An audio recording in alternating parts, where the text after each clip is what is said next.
Passaram 117 dias desde o assalto. A polícia judiciária tinha o caso na mão, mas foi a polícia judiciária militar que recuperou as armas e explosivo. Esta é a história de uma luta entre polícias. Isto não vai ficar assim. Vai ser uma vingança até a cova. Luiz Neves, diretor da Unidade Nacional de Contra-Terrorismo UNCT da Polícia Judiciária PJ, não conseguiu disfarçar o incômodo quando soube que o armamento de guerra furtado em Tancos tinha sido recuperado. A sua equipe foi ultrapassada, apanhada de surpresa pela operação da Polícia Judiciária Militar PJM na madrugada de quarta-feira, 18 de outubro, um duro golpe para a PJ, num processo que, em muitos momentos, cada uma das polícias se preocupou mais com a gestão de protagonismos do que com a própria investigação. Foram quase 4 meses de jogos de influência e de simulações. Os militares venceram a guerra. O incômodo na Polícia Judiciária, dirigida por Almeida Rodrigues, começou ainda antes do assalto a Tancos. A acusação de 19 militares no chamado processo dos comandos,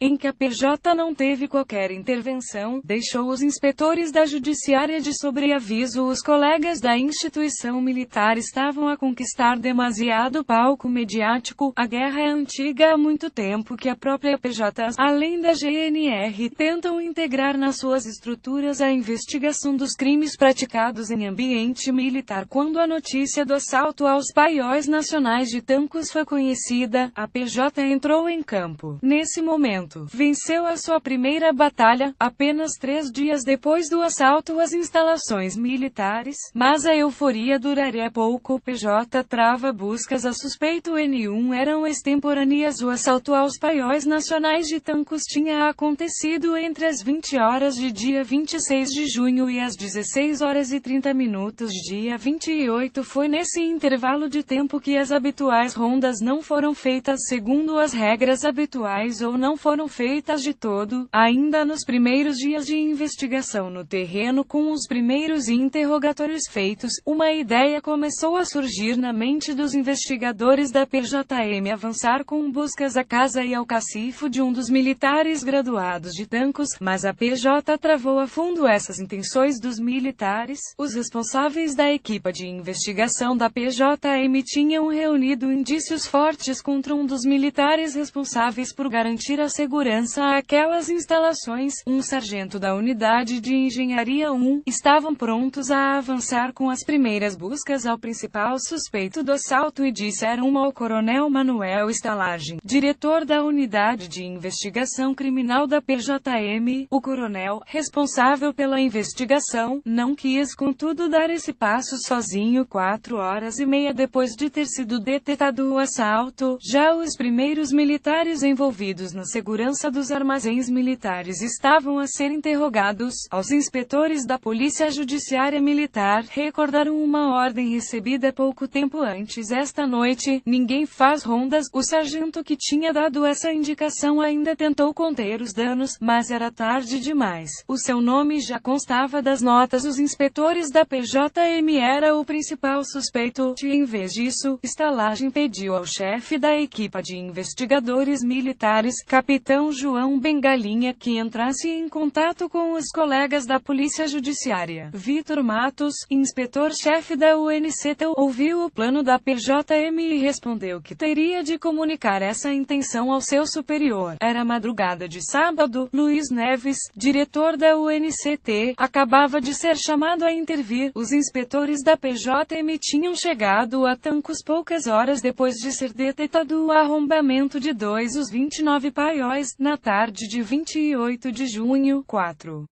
horas e meia mais tarde, já os primeiros militares envolvidos na segurança dos armazéns militares estavam a ser interrogados. Foi nesses interrogatórios iniciais que os investigadores ouviram da boca de mais de um militar a frase: esta noite, ninguém faz rondas. A ordem, garantiam os homens, tinha lhe sido dada por um dos graduados responsáveis pelas rondas. Quando se soube que as investigações estavam em curso, o mesmo militar deixara claro: vocês não abrem a boca, mas era tarde demais. O seu nome já constava das notas dos inspetores da PJM. Quando soube que os inspetores da PJM queriam avançar com as primeiras buscas, o próprio comandante da unidade de engenharia, um dos 5 coronéis exonerados com efeitos temporários pelo chefe do Estado-Maior do Exército CM, dispôs-se a ser também ele alvo de buscas. A estratégia da investigação era simples: dispersar atenções para que o foco não recaísse apenas sobre o principal suspeito, mas o plano da equipa de investigadores da PJM ficou sem efeito. O diretor da UNCT considerava ainda não ter chegado o momento de partir para a ação. Nesse momento, terá dito Luiz Neves a Vitor Matos, era extemporâneo avançar para o terreno. As buscas, e a quase certa detenção do militar sobre o qual recaíram as primeiras suspeitas, ficaram suspensas, não avançaram por decisão da Polícia Judiciária. Um dos pratos da balança começava a pesar mais que o outro na investigação. Joana Marques Vidal entra na investigação. O travão do diretor da UNCT. As buscas ao principal suspeito da PJM poucos dias depois do assalto. Foi apenas o primeiro sinal de que havia um desequilíbrio na relação entre as duas polícias. Aliás, a relação estava em declínio acentuado e essa queda nunca seria revertida. Dias depois do bloqueio às buscas, um diferendo entre os diretores dos laboratórios científicos das duas polícias levaria a Procuradora-Geral da República a entrar em cena. Segunda-feira, 3 de julho, as duas equipas de investigação ao furto de tanques juntam-se no DCIAP para as apresentações formais. Além dos 4 investigadores, 2 de cada equipa estavam na sala: Vitor Magalhães e João Melo, os 2 procuradores titulares do processo. É nesse momento que informam os inspetores de que as informações recolhidas por cada uma das equipas seriam reunidas num único processo. A PJM era entregue à investigação ao furto e aos militares que pudessem ter ajudado a concretização do assalto. A PJ investigaria o destino das armas e ia atrás dos autores do assalto. Havia, no entanto, uma ligeira nuance: o processo ficava com um dono principal, a Judiciária, e todas as informações obtidas pelos inspetores militares entrariam para um apenso desse processo principal, uma hierarquia que a Procuradoria-Geral da República tornaria clara no comunicado que enviou às redações no dia seguinte. Mas já se tinham sucedido uma série de momentos de tensão entre as duas polícias que acabariam por marcar a relação dos meses seguintes. O primeiro episódio aconteceu no encontro paralelo à reunião inicial entre magistrados e investigadores, além de procuradores e inspetores. Na primeira reunião entre as equipas, no DCIAP participavam também os diretores de cada um dos laboratórios científicos. Depois das apresentações, Luiz Neves, diretor da Unidade de Contra-Terrorismo da PJ, deu indicação para que ambos se ausentassem da sala para poderem discutir entre si outras questões técnicas relacionadas com a investigação. O telefone do diretor da Polícia Judiciária Militar tocou. Do outro lado era Joana Marques Vidal. A sua autonomia no processo acabou, disse-lhe a Procuradora-Geral da República. Naquela altura, os inspetores da PJM já tinham estado em Tancos, já tinham sido recolhidas impressões digitais, pegadas e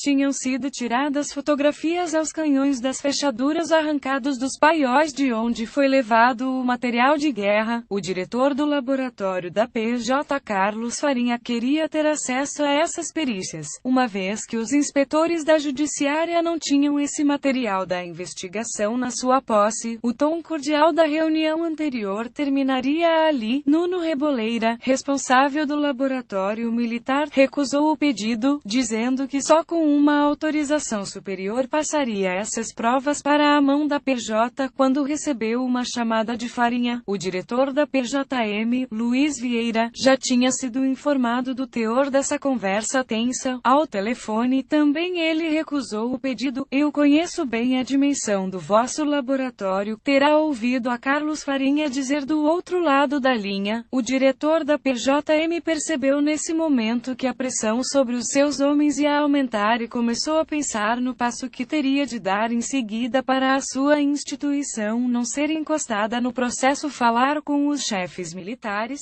com o ministro, com o presidente da República. Luiz Vieira não imaginava, no entanto, que da próxima vez que o telefone tocasse seria a própria Procuradora-Geral da República a exigir-lhe que entregasse tudo o que o seu laboratório tinha recolhido em Tancos. O seu processo perdeu autonomia, ter-lhe-a dito Joana Marques Vidal num tom descrito como feroz e acutilante. O facto de o coronel Luiz Vieira, diretor da PJM, e Almeida Rodrigues, diretor da PJ, serem amigos de infância não impediu que as duas polícias se envolvessem num braço de ferro pela dianteira da investigação ao desaparecimento do material de guerra. Marcelo vai ao terreno dar apoio à investigação. Os acontecimentos à margem da investigação atropelares logo nos primeiros dias a seguir ao assalto aos paióis nacionais de Tancos, depois da intervenção de Joana Marques Vidal no processo. A Procuradoria-Geral da República lançou um comunicado a 4 de julho que seguia a linha das palavras de Marques Vidal ao diretor da PJM. No dia anterior, o Ministério Público era coadjuvando pela PJ e a Polícia Militar daria total colaboração institucional à investigação. Poucas horas depois,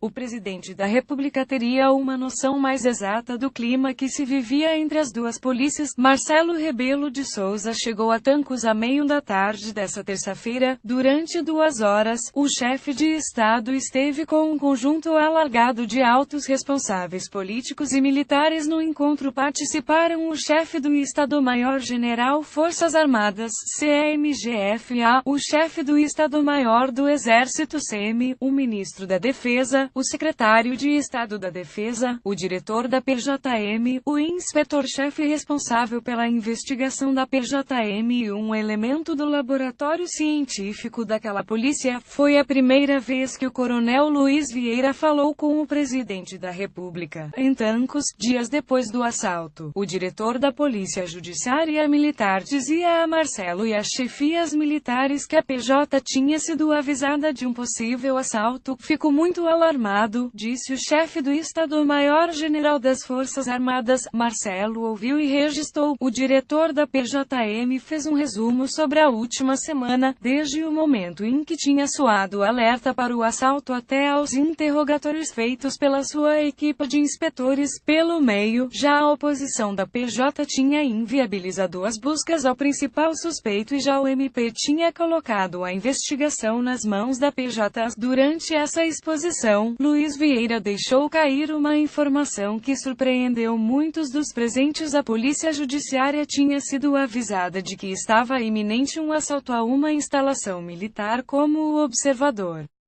e a revista Sábado escreveram. Sentado à direita de Marcelo Rebelo de Souza, que encabeçava a mesa, o chefe do Estado-Maior-General das Forças Armadas, General Pina Monteiro, tomou a palavra. Fico muito alarmado com o que ouvi aqui, disse o chefe militar, garantindo que se tivesse tido conhecimento antecipado desse alerta teriam sido tomadas outras medidas de segurança. A informação tinha sido passada à PJ por um informador. O homem dizia ter sido sondado para realizar um assalto a uma instalação militar num raio de 60 quilômetros em redor de Leiria. 56,5 quilômetros separam aquela cidade da base de Tancos e a PJ pediu autorização judicial para começar a escutar as comunicações do seu informador. O juiz Ivo Rosa não validou o pedido e a investigação ficou parada. Até o assalto a Tancos, cerca de 3 meses mais tarde, Marcelo ouviu a intervenção do diretor da PJM em Tancos e registrou a saída da reunião. O chefe de Estado disse ter sido muito útil e importante em termos informativos ter ido ao terreno, mas havia outra mensagem a passar. Marcelo queria saudar a investigação que ainda dava os primeiros passos. Desde a primeira hora, disse que era fundamental levar a investigação até ao fim e por isso, foi ao terreno. Quero exprimir o apoio àquilo que tem sido feito em termos de investigação investigação. É muito importante e eu não queria deixar de formular aqui uma palavra de apoio a essa investigação, disse o presidente. Aquela foi uma ocasião para apoiar a investigação em curso e estimular, incentivar aquilo que venham a ser os passos seguintes da investigação. Entretanto, cada uma das polícias continuava a sua investigação, sem que houvesse partilha de informação entre as equipas, enquanto a PJM focava os esforços nos interrogatórios aos militares de Tancos. A PJ analisava matrículas que tivessem alguma relação com a base militar, reconstituía as deslocações mais suspeitas e seguia de perto os seus próprios alvos, e, escrevia o Expresso em setembro, vira-vez para a Espanha, onde acreditava que tinham sido comprados os instrumentos usados para abrir os portões dos paióis onde estava guardado o armamento militar. Ambas as equipas investigavam o assalto a Tancos, mas, na prática, era como se estivessem a trabalhar em processos sem qualquer relação entre si. A comunicação era escassa. Os detalhes sobre a investigação ficavam fora das conversas entre os inspetores de cada um dos lados e os avanços eram literalmente escondidos dos outros investigadores, até que a PJM tentou libertar-se da PJ.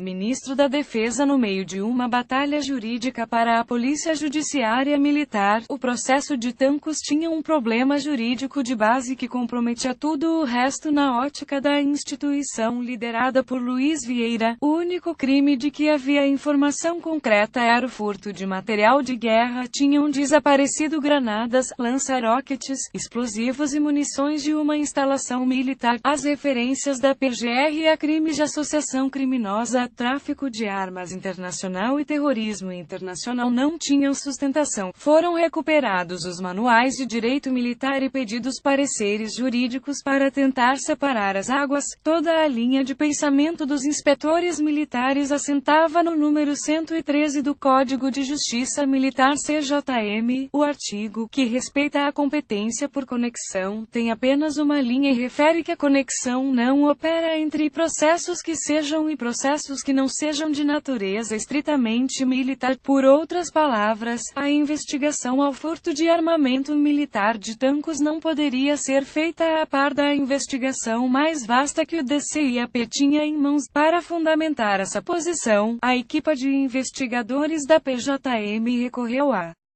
um conhecido jurista com peso político junto dos socialistas e das próprias polícias, a que o observador teve acesso para dar força a esse argumento. Estávamos no início de agosto e a instituição liderada por Luiz Vieira tentava cortar as amarras que prendiam a PJ. O parecer referia precisamente que o artigo 113 do CJM distinguia e separa os crimes militares dos crimes civis. Assim, nestes casos, nunca é admitida a conexão de processos, refere o documento de 2 páginas, antes de acrescentar que este regime autônomo tem como fundamento a especificidade da justiça militar que não foi anulada pela extinção dos tribunais militares em tempos de paz, e concluía perante a impossibilidade legal de conexão, não se pode, obviamente, transformar um dos processos inconectáveis num apenso de outro, ainda que se pretenda proceder futuramente a uma separação de processos, por exemplo, na fase de julgamento. Depois de a PJM recuperar as armas levadas de Tancos, os procuradores do DCIAP reuniram de emergência os investigadores das 2 polícias. Equipa da PJM pode ser investigada. Esse parecer, e a sua linha de argumentação, chegou ao conhecimento de José Azeredo Lopes. O ministro da Defesa também já tinha ouvido diretamente de Luiz Vieira a insatisfação que o diretor da PJM sentia com a falta de colaboração da PJ e, segundo algumas fontes, terá decidido documentar-se pedindo um segundo parecer a um conceituado advogado do norte do país. A defesa nega que isso tenha acontecido. O facto é que nenhum documento chegou alguma vez a fazer parte do processo. Seria uma arma de negociação política que, na prática, não teve qualquer efeito. A investigação continuou nas mãos da PJ e a comunicação investigação continuou a ser nula. Essa guerra entre as duas polícias até poderia ter acabado na última quarta-feira, quando a Polícia Judiciária Militar recuperou todo o armamento furtado de Tancos, à exceção das munições de 9 mm, mas não. A descoberta das armas e explosivos de guerra abriu mais uma brecha entre as duas instituições. Agora, a PJ quer investigar a alegada denúncia anônima que o Major Vasco Brazão, que também investigava o caso de Tancos, recebeu às 3 da manhã da última quarta-feira durante o piquete noturno. Com a indicação exata do local onde estava o material, o inspetor da PJM saiu de Lisboa em direção a Chamusca. Para o local foram também convocados militares da GNR de Loulé que estariam envolvidos numa investigação naquela região. Nada na chamada telefônica fazia adivinhar que, ao ar livre, os vários caixotes furtados de Tancos estariam ali em condições de serem recuperados. Devido à sensibilidade do material, foi chamada uma equipa do laboratório da PJM e também elementos da equipa de inativação de explosivos do Exército, que chegaram já às primeiras horas da manhã. Os caixotes foram então transportados para o campo de Santa Margarida, ali ao lado, para serem analisados, e só aí se confirmou que o armamento coincidia com o material desaparecido. A PJ seria informada da descoberta poucas horas depois, no mesmo dia em que foi descoberto do material. Na passada quarta-feira, houve uma reunião de emergência que juntou investigadores da PJ e da PJM, diretor do DCIAP incluído, os procuradores Vitor Magalhães e João Melo, e ainda o diretor da Unidade de Investigação Criminal da GNR. Os procuradores deixaram em aberto a possibilidade de se fazer uma investigação aos próprios inspetores para descobrir quem andou a falar com quem. A PJ suspeita da veracidade da chamada anônima que permitiu recuperar o material desviado no maior assalto de sempre a uma instalação militar em Portugal. A guerra das polícias sobre o caso ainda não acabou.